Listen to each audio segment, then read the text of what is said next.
how to log in Amazon app. Hey everyone, welcome back to our channel. In this video I will guide you through the steps on how you can log into the Amazon app, so make sure to watch the video till the end.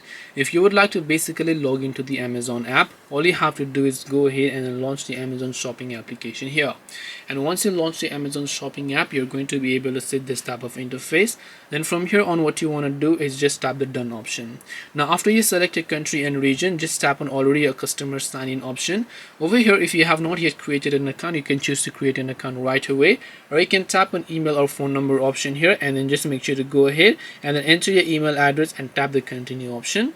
Once you do that, you can also go ahead and then if you have happened to save your password, you can go ahead and then basically enter that password, tap the sign in option, and then you'll be signed in successfully. This way you can basically log into Amazon app.